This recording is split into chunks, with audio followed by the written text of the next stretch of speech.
বলেছিল এসআইআর করতে দেবো না, আর আজকে এসআইআর করার জন্য অফিসার দিচ্ছে। তো হবেন, ভয় পাবেন না এসআইআর কে মোকাবেলা করবেন? বলেন, আমি অফিসার অন্যায় কিছু কাজ করে আইনের মাধ্যমে তাকে ছাঁটাই করবো।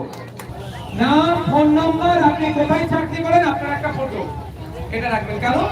ও বেটা যদি আমাদের পাড়ার রহিম চাচা রাম কাকার নামকে ইচ্ছা করে ডিমোটার বানায়, ওই বেটাকে আমরা আইনের মাধ্যমে বুঝে নেবো, গণতান্ত্রিক প্রক্রিয়ায় আমরা বুঝে নেবো। এসআইআর নিয়ে আপনারা আতঙ্কিত হবেন না। ওই আমি আতঙ্কিত হবেন না কথা বলেছিলাম বলে, আমি আতঙ্কিত হবেন না এই কথা বলেছিলাম বলে আমাকে অনেক তৃণমূলের বন্ধুরা কি বলেছিল, এই বিজেপি সুরে কথা বলছিল।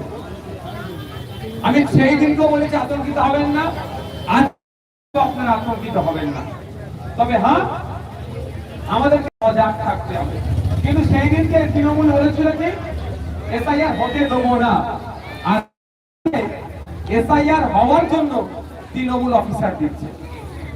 তাহলে কে দ্বিচারিতা করলো বলুন? আমি সেই দিনকে বলেছি আতঙ্কিত হবে না, আজকেও বলছি আতঙ্কিত হবে। কিন্তু সেই দিনকে ওরা বলেছিল এসআইআর করতে দেবো না, আর আজকে এসআইআর করার জন্য অফিসার দিচ্ছে। তো হবেন, ভয় পাবেন না এসআইআর কে মোকাবেলা করবেন?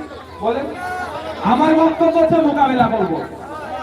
আমি ভারতীয়, আমার কাছে সব ডকুমেন্টস আছে, নামের একটা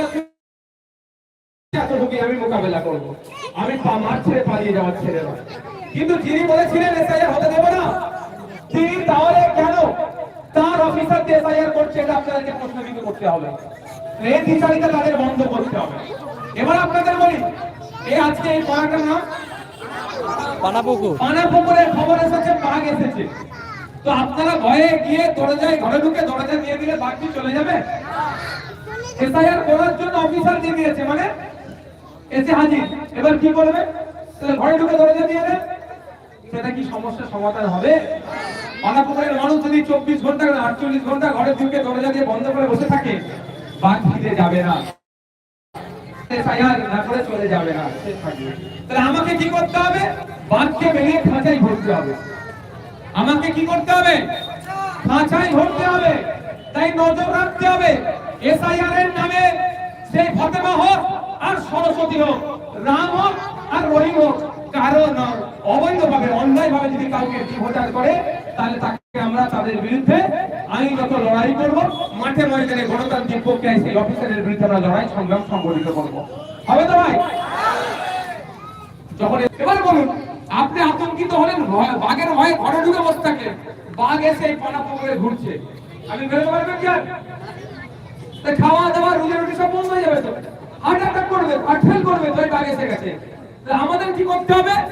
নারী পুরুষে গিয়ে আসতে হবে, বাঘকে জব্দ করতে হবে, বাঘকে ধরে খাঁচার ভিতরে ভরতে হবে। এসআইআর করতে হবে, এসআইআর আমরা নজরে রাখবো। কোন অফিসার এসছে, বাঘ সাজে এসছে, তো আমরা নজরে রাখবো। যদি অফিসার অন্যায় কিছু কাজ করে আইনের মাধ্যমে তাকে ছাঁটাই করবো। এটা মাথায় থাকে।